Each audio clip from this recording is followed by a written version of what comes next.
live on the West Coast, but we needed to get to the East Coast by driving cross country to after we quit our jobs, we traveled across the United States, kind of visiting friends and family along the way. And my parents live in Pennsylvania, so we needed to drop the car off in Pennsylvania. So I was like, all right, we'll fly out of JFK, and then we'll have a stopover in Vienna and then fly from Vienna to Taipei. And we found Saver Award space for 88,000 points and $21 in fees for each flight. So when I went and actually pressed purchase for those flights, it ended up being Phantom Award space. Hey there, points people. You just heard a clip from Helen and Tim from Helen and Tim Travel. Helen and Tim are full-time adventure travelers. They recently left their 9-to-5 jobs to travel the world for the next couple of years. They've traveled and hiked in over 20 countries and love to inspire others to get outdoors. They are documenting their travels on their YouTube channel, Helen and Tim Travel, with the goal to see the world one mountain at a time. They've enjoyed using the financial independence retire early, aka FIRE strategies, and points and miles to make their full-time travel journey achievable. In this episode, Helen, Tim, and I discuss earning over 1 million points in 3 years, the Austrian Airways business class experience, and traveling through Taiwan on points. As business owners, Helen and Tim are able to earn points by signing up for and using business credit cards. If you're a business owner and interested in a similar trip, consider the Chase Inc. Business Unlimited card, which earns 1.5% cash back on any purchase. When paired with a card like the Chase Inc. Business Preferred, these points can be used to transfer to United to book EVA business class, just like Helen and Tim did for their trip in Taiwan. Remember, if you decide to apply for the Chase Inc. Business Unlimited or any other card, never apply directly through Google. Always use a friend or a creator's referral link. If you're interested in supporting this show when you apply for your next card, check out geobreezetravel.com/cards. And if you're not sure what card is right for you, I offer free credit card consultations at geobreezetravel.com/consultations. And we have links to the Chase Inc. Business Unlimited and the free consultation form for you in the show notes as well. And now, on with the show.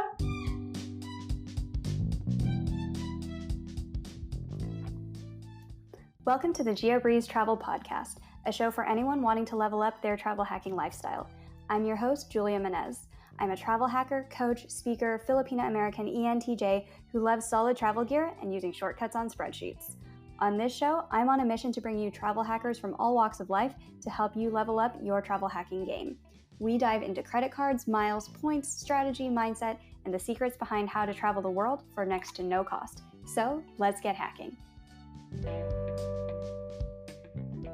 Hey Helen, hey Tim, welcome to the Geobreeze Travel Podcast. Hey. Hi. We're so happy to be here. Really excited. I am so excited to have you guys here today and to talk about Taiwan and flying to Taiwan and staying there for a couple months, what we should eat, what we should do, when we should go. But before we jump into all of that, tell us a little bit about yourselves and your backgrounds. How did you get into the game of points and miles? Yeah, well, it's definitely been a long journey for us.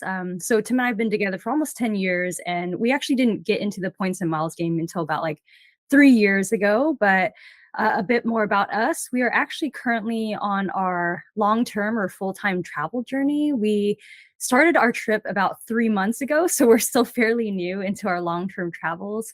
And we're officially in our third country now. So we've been to Taiwan, Bali, and now we're in Japan. We just got into Osaka yesterday. And yeah, it's been a very, I would say, kind of a learning experience for us in terms of trying to balance the work and the play, but we are figuring out as we go. And I think the most important thing is we've saved up over 1 million miles and points to go on this long-term travel journey. We have essentially a begin day and no end day. So it's kind of exciting to be able to have that flexibility at the moment. So Yeah. Did you say 1 million points and miles? Yeah. Tell us about that. How did that happen? It was a long road. We started saving up 2 to 3 years ago because we kind of had this goal to go on this long-term travel. So we knew that we could offset some of those costs by saving up points and miles. And so we just started slowly kind of opening up different cards over time and just kind of hoarding those points. And we know that, most people say, don't hoard the points. So we knew that from the beginning, but we had a very specific purpose or goal in mind. So in our case, we were just like, well, let's save these up because we know that during this trip, we could use those points, strategically. And I think most of the time we try to use them for our long haul international flights because we just want to try to use those for business class as much as possible. Mm-hmm. And then for the like inter-country kind of flights, that those are usually pretty cheap. So we use cash for that.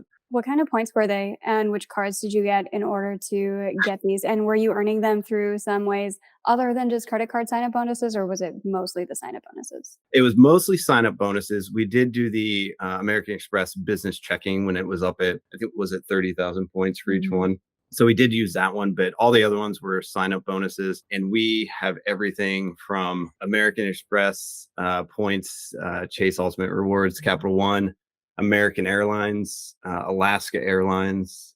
Yeah, we pretty much have the whole gamut. I think across both of us, we each have at least 10 plus credit cards. And we were, like Tim mentioned, trying to be strategic about planning for this long-term trip. So we actually did start like side hustles, like intermittently. I'm a photographer as well. He started a physical therapy like website, a blog, and essentially any major purchases we made for our businesses along the way, as well as personally for this trip, we essentially, purchased laptops, cameras. Now that we have a YouTube channel, Helen and Tim Travel, we try to essentially make those major purchases to get those sign-up bonuses along the way. So it really helped. We actually kind of planned these milestones of when to buy these things and when to sign up for the cards and things like that. I think it helps too that you guys focused a lot on the flexible points currencies, because if you had amassed 1 million Hilton points, that is very different than 1 million Amex points. Absolutely.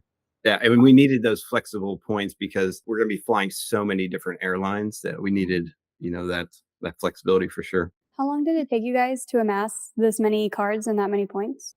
I would say the whole 2 to 3 years. Yeah, about 2.5, 3 years. Essentially from the minute we started planning long-term travel, we kind of set the budget. As many as the financial independence retired early movement, we identified like what our spending was at the time and realized that, that we were spending maybe not so much over our means, but just trying to figure out how we could balance that with signing up with credit cards and, meshing that with our budget at the time. And so, yeah, it took quite a few years, but I think it, obviously worked out in the end. Yeah. Yeah, that's awesome. And I think it's also a really good reminder for everybody that not everybody is getting 1 million points every quarter and taking one of these trips every quarter. It does oftentimes take years to amass this. I know the internet makes it seem like everything can happen overnight and you should open 20 cards overnight, which is not true. You should strategically plan this out. And I love how you guys had a long-term vision and a roadmap for how to do this. When you were opening these different cards and planning out the trip, did you already know where you wanted to go? Or were you just like, let's just get as many flexible points as possible and then figure out how to use them later? I would say it's the latter. I mean, we knew we were going to start in Taiwan because she hadn't seen her parents in over 6 years because her parents actually moved back to Taiwan. Helen was born in Taiwan, but so her parents are retired there now, and so we wanted to let her go back to Taiwan and spend some time with them to start the trip off. But we definitely wanted more of just the flexible currencies, and we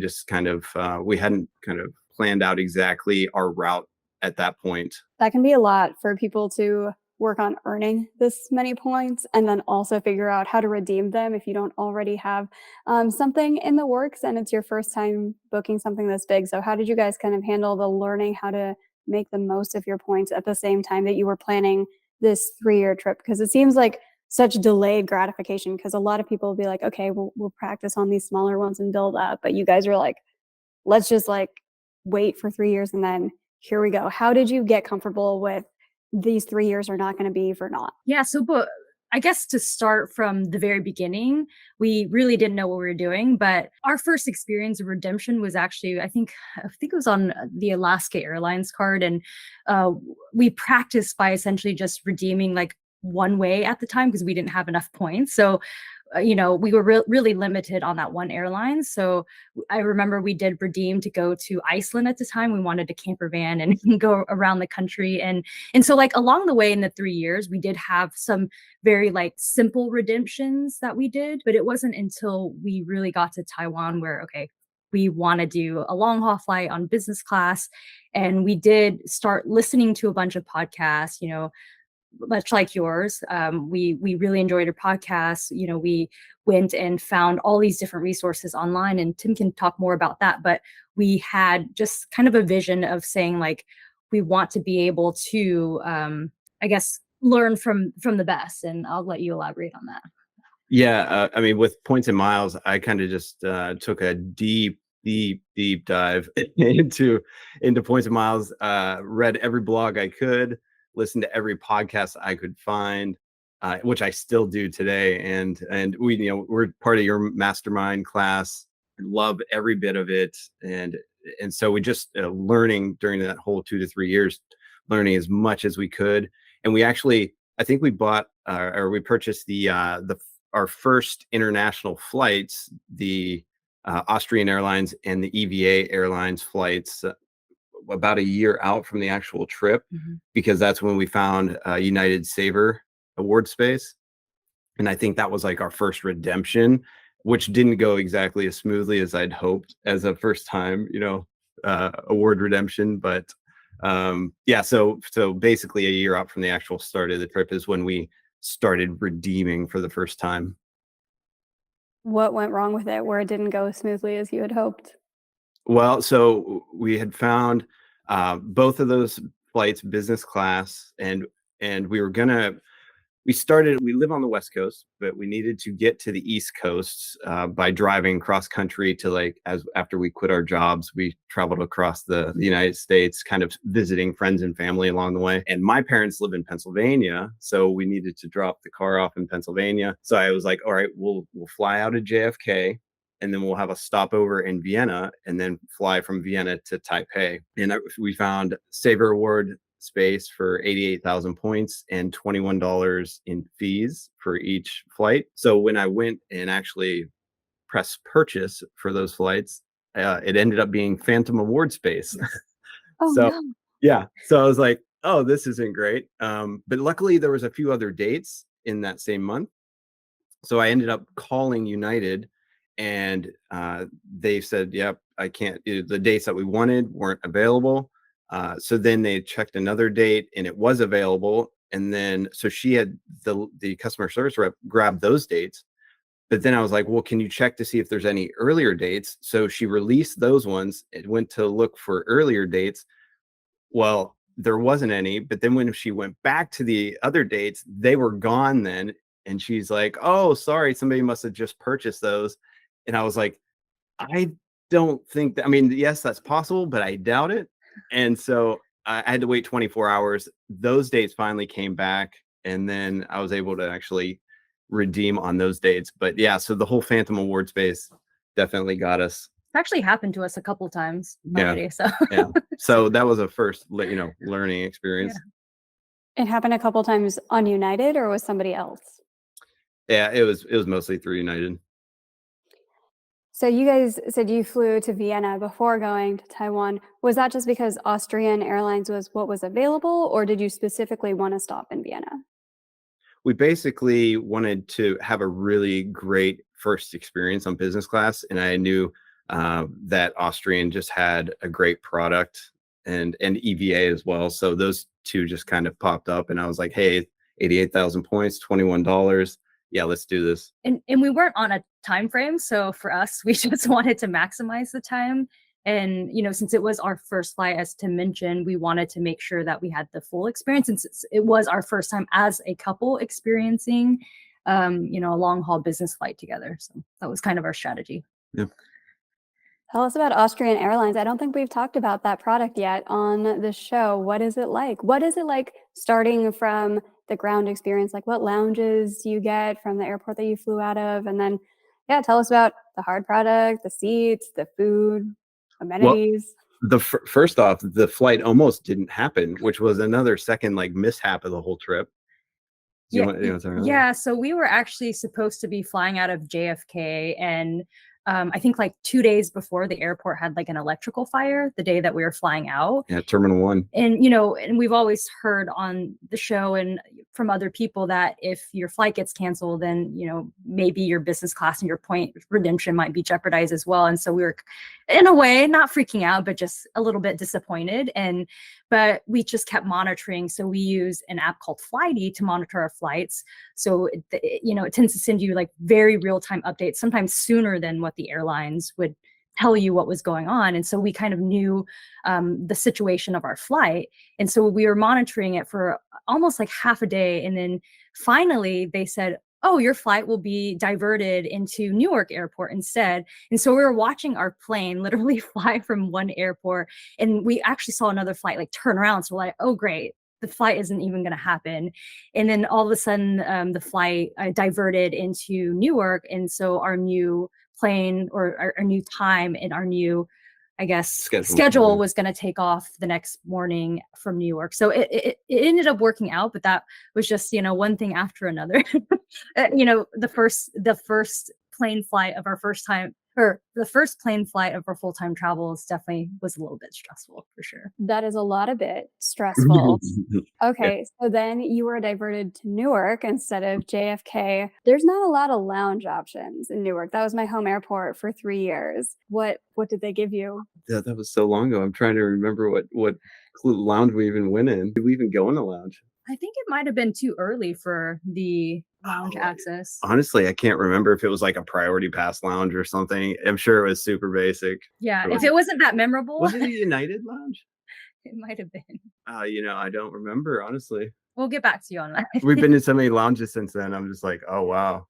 Yeah, I was just happy the flight was happening, because our biggest concern was, if we miss this flight, then are we going to make our EVA flight? And I was like, and we know the whole conundrum with if you have an award redemption with one airline, and then that flight gets messed up, and then all of a sudden your next flight, now what if they don't have like award space to shift you to, and like how does that all work because we booked them through United, so it's like, oh my goodness, what's going to happen? But luckily it didn't. Everything went smoothly. So all right, so they put you in some very not memorable United Club lounge, probably in Newark, and then you got on the plane. What was that experience like? What was the plane like? I think first off, that was our first lay flat seat experience, and it definitely seemed a little bit more outdated than I thought it was going to be. But I think just it was the type of plane that we were on. And so we flew the 767-300, I believe, with Austrian, and the hard product, the seats and everything, they were a little bit dated. The crew was amazing though. The customer service was spot on, and the food was great. The espresso menu on Austrian Airlines is amazing. If you are a coffee aficionado like me, I mean, that was wonderful. So we got like a 4-course meal, I remember, and then, as he mentioned, right after we got a coffee menu. So it was just like one thing after another. And I remember, and it was also the first flight that we had that, we had the full spread of like the tablecloth and the silverware and all that stuff. So it definitely was a lot fancier than we've ever experienced. Said a coffee tasting, like how many coffee drinks are you having on this 8-hour flight, and were you wired? As many as possible. I wanted to try everything on the menu. So Vienna is known for their coffee, and so their menu had, I think, like 4 different espresso drinks. One was like an iced coffee, one was like kind of more of an affogato with like the cream and the ice cream, and some hot coffee and espresso drinks. So it definitely was overwhelming, and they can make it decaf, so we weren't wired. We had to get some sleep because it was about like a 7-hour flight, and we had like 3 or 4 hours left, and we knew that if we drank the caffeine that we weren't going to sleep, and then the next day to fly to Taiwan would just be completely messy. So we decided to opt out on the caffeine part.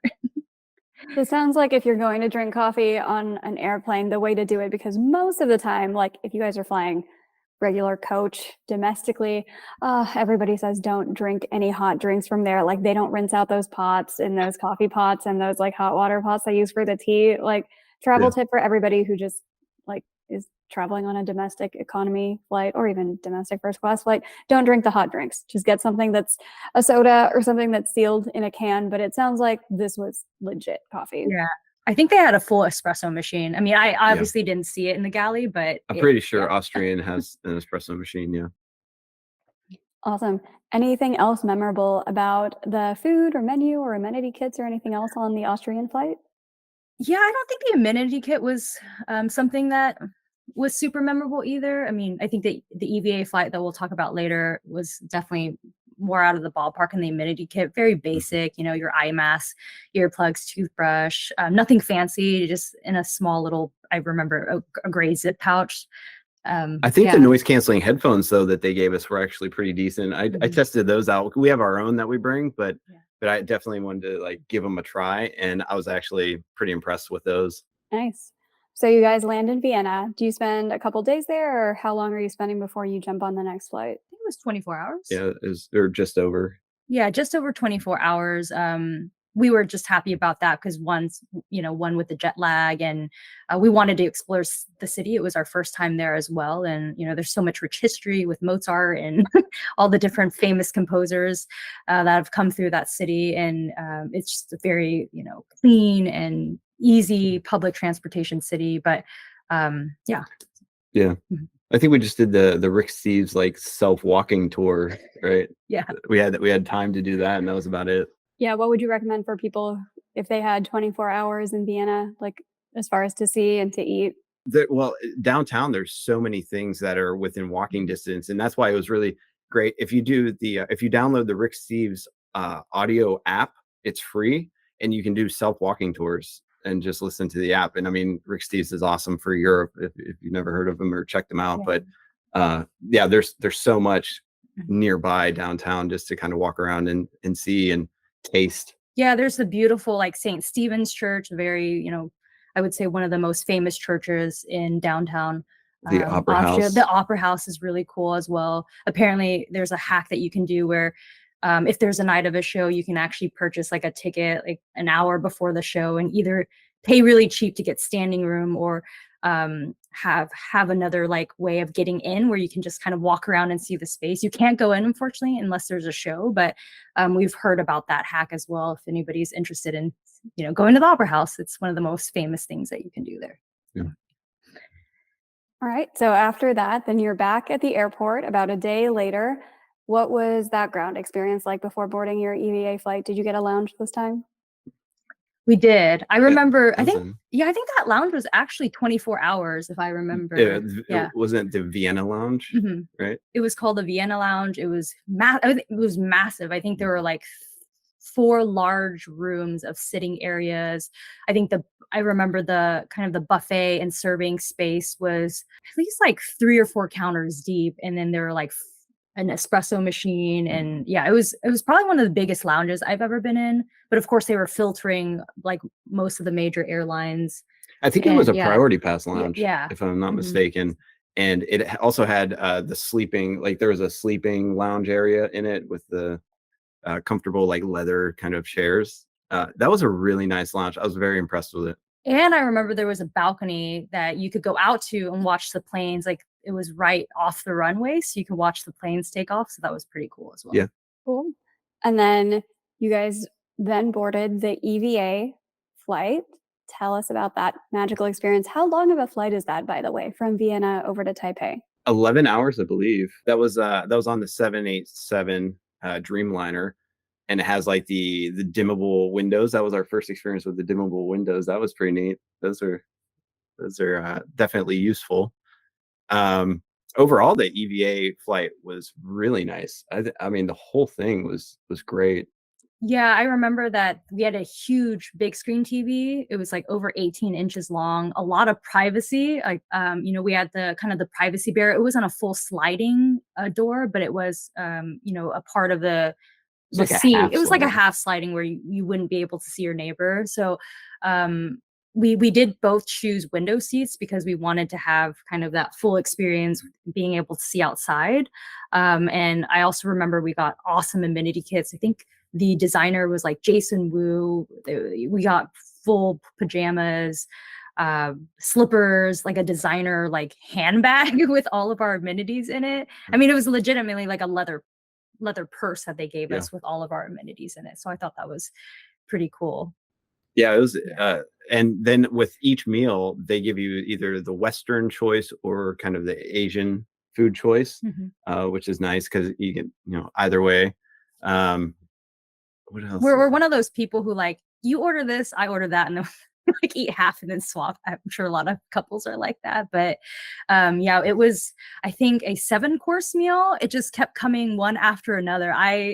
I was like, I don't know how we're going to function after eating this meal, but I remember, it starting off with like an hors d'oeuvre, and then it went to like a salad, and then a soup, and and then like another main meal, and then fruit, and then dessert, and it just kept coming and coming. And one of my favorite things was the EVA flight attendants like came through with a legitimate cart of desserts and like fruit platters, and we could choose like whatever we wanted off of it. So I thought that was it was like, kind of like that dim sum style, like, hey, what do you want off the cart? So I thought that was pretty neat. My husband is the same way, where if I order something, he's not going to order the same thing because he's like, we have to try 2 different things. But then I usually end up getting a seafood thing, and he doesn't like seafood anyway. So it's not going to overlap, and he's still only going to try one dish. So it never really matters. And this is one of the things where you don't order ahead of time, right? You're just surprised and delighted by what they have on the plane. I think we ordered ahead of time on that one. Or was that the Austrian flight? I think that was the Austrian. I don't think we did because I don't think we did order ahead of time on this flight. I think we also strategically sat closer to the front of the plane, because a lot of the times we've heard that if you sit kind of closer to the back, you end up having the last choices. And if there's not enough meals left over, then you don't get whatever you thought you were going to get. So we also strategically placed ourselves kind of in I think the second and third row of the first, or of the business class cabin. That is a good travel tip. Yeah. And actually in Vienna, we were in the last row, and I remember we only had one choice of meal left, if I remember correctly. So yeah, I do remember that now. I don't like sitting in row 1 because I like having an area to store my bag near my feet. So I don't like bulkhead for that reason, but I do really like row 2 or row 3 for that reason. And sometimes, you might be stuck with like the bathroom or the people walking by back and forth. And for me, at least personally, I find that kind of distracting. So second or third row is definitely awesome. So anything else about the EVA business class experience where you were like, oh, this was super memorable? Yeah, I think so. I'm not a big drinker, but I am a big fan of mocktails, and EVA had an extensive mocktail menu. And I think it's becoming like a trending thing for a lot of airlines and just restaurants in general. Like we even noticed that when we went to Taiwan, like people are making a lot of mocktails now. And so yeah, I think that was like my most memorable thing with kind of having that selection of your non-traditional drink menu. I think I was just impressed with the whole hard product. So basically the seat, everything was newer on the Dreamliner, and it was much more comfortable when I was trying to sleep than the Austrian flight. I actually slept better on the EVA flight. I think the mattress pad was a lot more supported and thicker on the EVA flight. The bedding was so much better on the EVA flight. It was like almost a down type comforter, and kind of more puffy pillow, where the Austrian Airlines flight, it's almost like you get a 3-star and then you get a 5-star hotel, the comparison between the both. If you're looking to earn more points and miles, there are usually 2 main ways to get there. The first one is with credit card sign-up bonuses, where you can easily earn tens of thousands of points by putting your expenses on a new credit card. If you're in the market for a new credit card, we offer free credit card consultations and provide you with personalized recommendations based on your particular travel goals, budget, and lifestyle at geobreezetravel.com/consultations. But there are also a ton of ways to earn points outside of opening more cards. And we have some of my favorite methods like stacking, finding hidden bonus offers, and finding reimbursable spending strategies outlined in my free webinar called You Do Not Need 20 Cards. Check out the free webinar on geobreezetravel.com/webinar. And we have links to both the free consultation form and the free webinar for you in the show notes. And now, back to the show. I always find that business class cabins are so warm. So I always have to pack pajama shorts for myself. Did you find that it was too warm, or like just right with the EVA pajamas that they gave you? I think it was a bit warm, because I know with that aircraft there wasn't personalized air vents, and I think it was a bit warm. I tend to run cold, so yeah, she's always cold. Yeah, I'm always cold, so it doesn't matter. On every flight, I feel like I'm wearing like a full thick parka whenever I fly. So I feel like I always run warm on planes. Usually I run cold, but it's probably because of the champagne that I'm just downing, where I'm like, oh my God, let's drink all the champagne, and alcohol will get you to overheat real quick. So it's probably that. Oh, and the EVA flight, So normally the EVA flights, whenever they turn the lights out, they have the stars up on the ceiling. And so I was really looking forward to it, and they didn't turn them on, or they weren't working. I don't know. It was like they had like the mood lighting still, but I was waiting for the starry night sky, and it just never came. So I don't know. And this was not the special Hello Kitty one, right? No, we actually just had that plane though.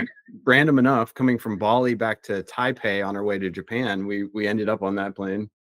And you usually know because they have like on the screens when you check in and on your boarding pass, they usually have like Hello Kitty or the Sanrio like cute characters on it. So it's a good indication if you are flying anywhere in Asia Sure. on EVA, if you do have those on your boarding pass or things like that, then that's a good sign that you might be getting on that plane. Oh, if you're getting on the Hello Kitty plane, they let you know. Boarding pass process, like everything. And they do only operate it on certain flights. I think it's to Sapporo, Japan, and Bali and Chicago are the 3 that they're running right now. So I was on that same one from Bali to Taiwan years ago before points and miles. We just flew economy. And then we were connecting from Bali to Taiwan over to Vancouver. And by the time we got to Canada, I handed over the Hello Kitty boarding pass, and Canadian Border Patrol was like, "What is this? Like, this can't this be legit? forged." Because like if someone was going to forge a boarding pass, they wouldn't do it on children's stationery. But yeah, you know when you're approaching the plane, because the outside of the plane is just painted in Hello Kitty livery, and then the snacks, like the little goldfish crackers, are Hello Kitty shaped. So there's a whole experience with Hello Kitty if you get that plane. But so tell us about when you get to Taipei. Did you guys get there in the morning or at night? What time of day did you go? And so did you just go straight to your accommodations? I believe we got there in the morning. We wanted to spend a few days in Taipei before heading down south. So my family lives in the Kaohsiung area, which is the southern part of Taiwan off the coast. And, Taipei is, the largest city in Taiwan, the capital. I do remember us getting there, and we did actually use and redeem with Hyatt points or chase to Hyatt points, and we stayed at the Hyatt Regency there by the Taipei 101 building. So The Grand Hyatt. The Grand We Hyatt, stayed at sorry. the Grand Hyatt Taipei. Yeah, we actually used the American Express Fine Hotels and Resorts credit. That's what we used. The $200 credit. And so we used that for one night at the Grand Hyatt. Is it about $200? Like, did it cover one night? And what kind of extra perks did you get for using the FHR? It was, I believe it was like 220 for the night. So really, yeah, it was minimal that what we had to pay. And then there's supposed to be early check-in and late checkout. You get $100 credit on amenities at the hotel. So you could use that at a restaurant or a spa. What did we use it on? We used it on a all-you-can-eat sushi buffet. Yes. Yeah. We couldn't check in until 3:00, so we had 3 hours, but they let us use the credits, so we just spent like 2 hours at the sushi buffet. Right, because we were waiting around, so we actually asked them, like, can we use the credit? Will you let us use the credit before we actually are able to access the room? And they said yes. So that was really nice. I highly approve of this use of this credit. That sounds fantastic. For everybody else who's kind of wandering around Taipei, what are some of your top recommendations to go do and see around the city? Yeah, so Tim and I are big hikers, and so naturally we'll go seek out whatever hiking is in the area. If anybody is wanting to get great views of Taipei, the city in general, the 101 building, the tallest building in the city, Elephant Mountain is a really popular trail. It's very short. I think you can do it in about 45 minutes to an hour round trip. It's not even, I think, a mile long, and you can make it longer because there's a kind of a more extensive trail system above the viewing platforms. But I would say I highly recommend going like sunset, because you get to see all the really pretty city lights and the colors. If you go in the morning, it tends to be foggy. So that's one thing I recommend doing. Elephant Mountain is just a beautiful hike to do and very accessible. The train lines are called MRTs throughout the city. You can pretty much get anywhere. I do remember we used a bike sharing system, and in Taiwan, they have these cards called the iPass. And essentially it's like a credit card type thing where you load money on and you can go on the train. You can use the shared bike system that's pretty much on every corner of every street in Taiwan. And so we did ride bikes around. For us, we feel like that's a really great way to see the city because you can kind of explore versus like if you're in an underground train, you kind of tend to miss like the sights. And so we rode around the city quite a bit. I remember finding like, apparently it's like the oldest or original boba shop. I'm not remembering the name right now, but apparently that's where like milk tea and boba started in the entire world in Taipei. And maybe when I get the name, I'll let you know what that is. But there's also really cool memorial that we saw. Well, I guess the history is not a cool thing. It's kind of a dark history, but the Chiang Kai-shek Memorial was, they call it the Freedom Square area. It's completely free. We really like free activities. We tend to not like to pay for a lot of things as budget conscious travelers. And the Freedom Square is just these huge, I guess, buildings where I think the National like Music Museum is there. And then also the Chiang Kai-shek Memorial and all of that. You can pretty much walk around the grounds and kind of explore. And that's all open from like the very early morning. Recommend going early to beat the crowds. But yeah, those are a few places. I'm trying to think of some others. Oh, the night markets. Can't forget about the night markets. Yeah, the night markets. The night markets, so many food options and so many people too. But this is really, if you want to, just taste a bunch of different Taiwanese foods, that is the place to go. Yeah, and there tends to be, I think, there's dozens around the city. You can pretty much go to one, and they start around like 6 p.m. all the way through, like midnight or later. And some of our favorite foods, range from like guapa, which is like a pork belly bun with like pickled veggies, to fried squid or grilled squid on a stick. Yeah. Tim likes the grilled squid on a stick, which it's got like this barbecue sauce on it. Yeah. So yeah, a lot of great foods there.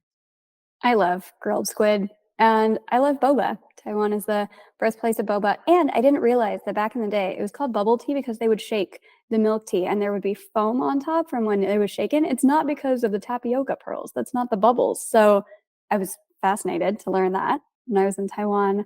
Night markets are fantastic. If you are jet lagged, Din Tai Fung was fun.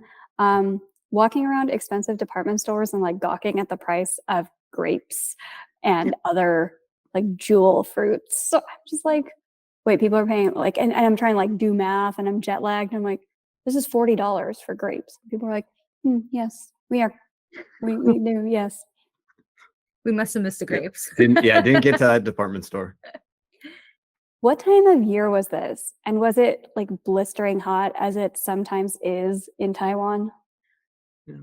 Yeah, I think it was February and March when we went, and we actually really highly recommend going that time of year.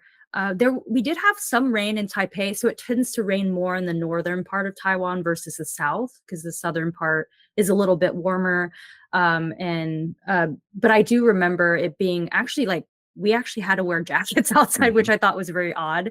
And there wasn't a lot of humidity either during that time. I do remember it progressively getting hotter and more humid as March and April came through. But in February is a great time. It didn't seem that busy because it was right after Chinese New Year. So all of the people tend to kind of travel all through like end of January into February. And we got there about mid to end of February. So tourism kind of was down. And so a lot of our sightseeing tends to happen during the weekdays anyways. And so it didn't seem very crowded at all. And yeah. Cool. So tell us about the difference between the northern part and the southern part. Other than the rain, what is there to do in the southern part of Taiwan? Well, the southern part is definitely warmer. It was actually very surprising from when we took the train ride, and you can take the high-speed rail from Taipei down south. So they have like regular trains that are a little bit cheaper, but it's going to take you several hours, or the high-speed rail, which only takes 3 hours maybe to get from Taipei all the way down to the Kaohsiung. I think it's a little bit less than that. It cuts essentially half the time. So if it's like a 3-hour slower train journey, and then Yeah. you take the high speed rail, it cuts it by like half. So But it's actually pretty mountainous in the center part of the country, and it has several national parks which are really beautiful, and that's where we got lots of hiking in the mountains.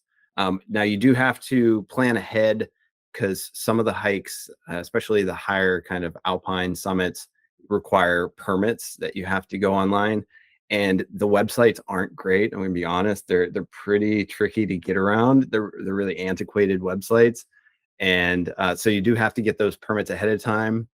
And then so that you have to get the actual national park permit, but then you also have to get what's called like a mountain entry police permit. Um, and so that's a little difficult to get around, but there is plenty to do in the national parks all the way down south. yeah, so we went to Yisan National Park and then even Mount Jade. We climbed the tallest peak in Taiwan. That's kind of more in the mid area of Taiwan. But as you go further south, it becomes more tropical. So if you want kind of more of the mountainous regions, like the mid to the eastern side of Taiwan's really good for that. The northern's good for the city life and seeing kind of the historic Japanese influences of Jolfen, which is a city inspired by Spirited Away, or as they say it actually wasn't. That was just kind of a rumor that it was. But the southern part, as you go towards Kaohsiung, where my parents live, there's a lot of beautiful stretches of beaches. Kenting is a really popular area for like snorkeling, diving, and surfing. I'm a surfer, so I wanted to kind of seek out that, but there's a lot of nice beaches that you can actually lay around with, like beautiful blue water. When people think of Taiwan, they don't necessarily think of, yes, it's surrounded by an ocean, but they don't think of like beautiful beaches like in Bali or things like that. But it's actually more secluded than a lot of people think. And there's also a couple smaller islands right off of the main island that you can go explore. There's a couple names for this island. It's like Shao Liuqiu and Liuqiu Island, and there's a population of over 700 sea turtles or something like that live around the island. So people go there to like dive and snorkel with the sea turtles. So that's a very unique, like undiscovered part of Taiwan. I feel like you pretty much can scoot around the island in less than 20 minutes. So it's very accessible, but you do have to take a ferry to a lot of these destinations. So as Tim mentioned, there's logistically usually a lot of planning for transportation in Taiwan, whether it be on the trains or buses or ferries. So you really have to, like I said, get that iPass card and also kind of plan ahead for those things too. But it's relatively easy Yeah. to get. I mean, the public transportation is nice, and you can use Google Maps to plan everything out. And so it's not difficult to get around. How long does this take? Like if you wanted to do some city life in the north and then some hiking in the middle, some beach stuff in the south, is that like 3 different days worth of stuff, or is it like 1 day of stuff? Like do you have to camp out in the middle? You can't just like commute in and then hike and then go back for the day? I found our travel days to be at least half a day long. So I think it's definitely worth at least staying overnight in each of these places, because logistically, a lot of the mountain towns are very remote. I think when we got out to Mount Jade, which is where the tallest peak in Taiwan is, we had to take a high-speed train, and then we had to take a bus, and then like a second bus. Yeah. So we had to take like 2 different buses, and then we had to walk, to the hostel or mountain hostel that we had to stay in at the base of the mountain. So I would say a day is probably not enough. You definitely need to stay overnight if you want to go to more remote places in the mountains, because it does take quite a few different transportation options. And we should probably mention that most people probably don't want to rent a car. We did once. We rented a car because it is a little bit more challenging. The driving's a little. There's so many people, so many motorbikes that it feels overwhelming. And luckily, Helen helped navigate while I drove. And since we got away from the cities pretty quickly in the rental car, it wasn't so bad because we're used to driving. Since we live in the Pacific Northwest, we're used to driving on curvy mountain roads, and luckily those aren't super populated. So once we got in the mountains, I felt very comfortable. But if you're planning on driving around any of the major cities, it's going to be very overwhelming. How easy or difficult is this for somebody who has no grasp of Chinese or Taiwanese? Well, I think we're lucky because I speak Mandarin fluently. It was my first language growing up. So I would say for the most part, people really don't speak English unless you're in the very major cities like Taipei and Kaohsiung and Taichung. The younger generation, I think a lot of them are required to learn English in school. So kind of the younger, like the millennials and things like that might know English pretty well since they learned it in school. But I I do recall many times that Tim kept mentioning to me, like, if I didn't know the language, it would be really difficult to get by. I think kind of the older generation, you have like they do speak, Taiwanese and also Mandarin, so there's a mix of both languages. And I would say, as somebody who is fluent, and if I didn't know language, I would find it very hard to get around. I think if you stick to the major cities, it's not going to be bad. Like everything with the public transportation system is in English with Chinese, right? So that's easy. But if you're trying to, like, when we were trying to get the permits for hiking and we were trying to figure out like all that system, and you were talking with like the national park ranger and everything, and I was like, if you didn't know Mandarin, I don't know how, like with using Google Translate, this would take forever trying to figure out. Yeah. And the cool thing is the infrastructure of Taiwan's Wi-Fi is really good. I mean, we were out in a national park in the middle of nowhere and there was free Wi-Fi. So when in doubt, if you can still get on your Google Translate or whatever translate app you have, you can likely still use it if you don't have service, which is really helpful. But that's just another tip. There's pretty much Wi-Fi everywhere for free, even on the trains in Taiwan and the airports. So when in doubt, you can just, maybe use that method. I did also find that English was more limited than I expected, even in Taipei. I studied abroad in China. My Chinese is awful. I'm illiterate. I know a few phrases. Mostly, I'm not Chinese. I don't speak Chinese. I don't understand. 2 beers, please. Some noodles. Where's the bathroom? Like that kind of stuff. Where are the pandas? And there was just like a lot of pointing when I was like at night markets in Taipei, because you also have, either as a blessing or a detriment, it is so loud in night markets and nobody can understand anyone. So everybody's just like pointing and yelling vowel sounds anyway. Like they have tourists from Japan or Thailand or from wherever else, like a lot of other countries that don't actually know any Chinese or Taiwanese on their own. So everybody's confused, and I just feel a little bit calmer that way. When I'm in a night market, I always joke like that's my calm place, because you're not expected to know what's going on. You're just sitting on your little plastic chair, eating your grilled squid with some barbecue sauce on a stick, and nobody's expecting you to be able to like discuss world current events in the local language.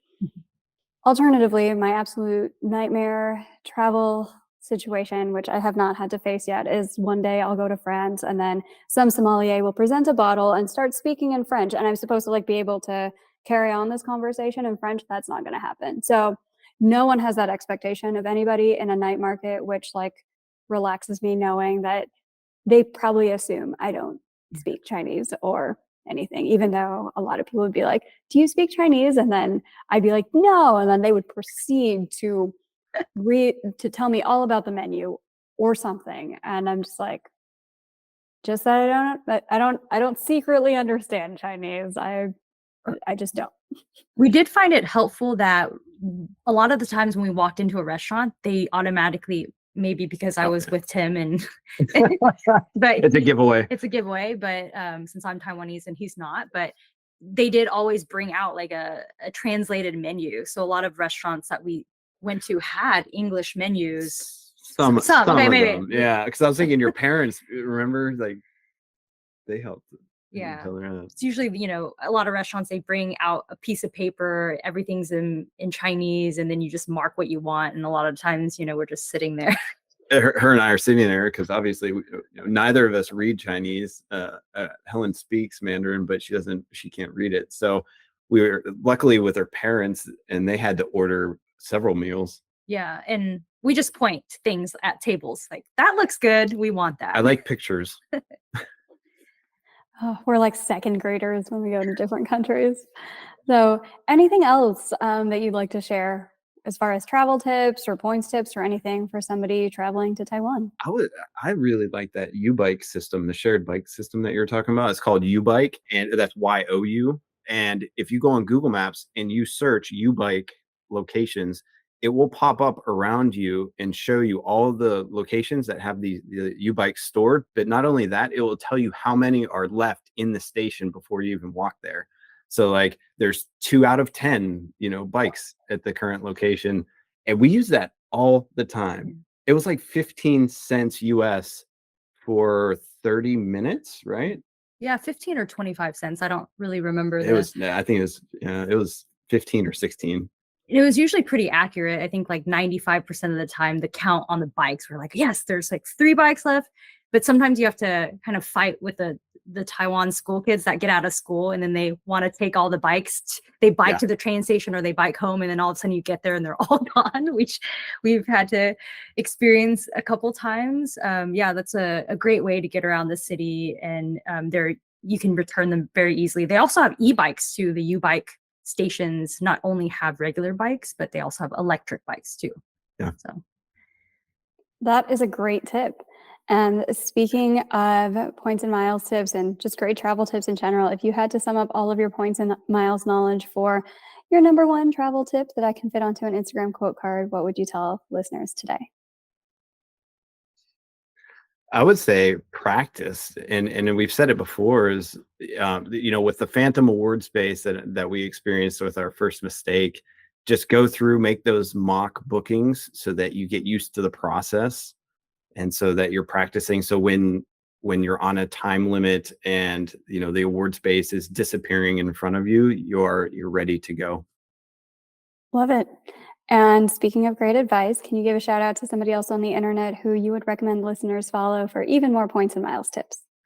yeah, we really like Max Miles Points. His Instagram posts are very helpful, very concise, and he also has YouTube videos as well. We've learned a lot from him. I think we also follow Nonstop Dan. He doesn't tend to do like miles and points specifically. He does talk about it briefly, but he essentially does tours of all the different like business and first class flights. So you kind of get a really good idea of what each of these flights experiences are from the soft and the hard product. So again, it's Max Miles Points and Nonstop Dan. We really like them both.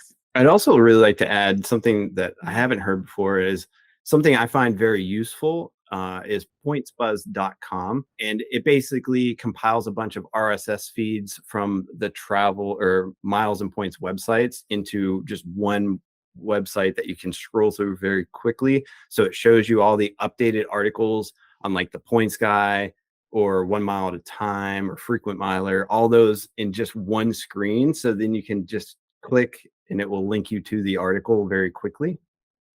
That is a great tip. And where can we find you guys on the internet? Yeah, so we are on YouTube you can find us Helen and Tim Travel. We're also on Instagram as well with the same handle. Those are kind of two. We also have a website. You can visit helenandtimtravel.com. We actually have a really good travel hacking kind of not tip sheet, but website that we put all of our different credit cards that we have, as well as some strategies that we use, like, points and, shopping portals and stacking and things like that on there too. Perfect. Well, thank you, Helen and Tim, so much for coming onto the show today. We learned a lot about Austrian Airlines, EVA, and traveling in Taiwan. So this has been such a great conversation and a lot of really great actionable tips for listeners. Thank you. Thanks, Julia. Thank you.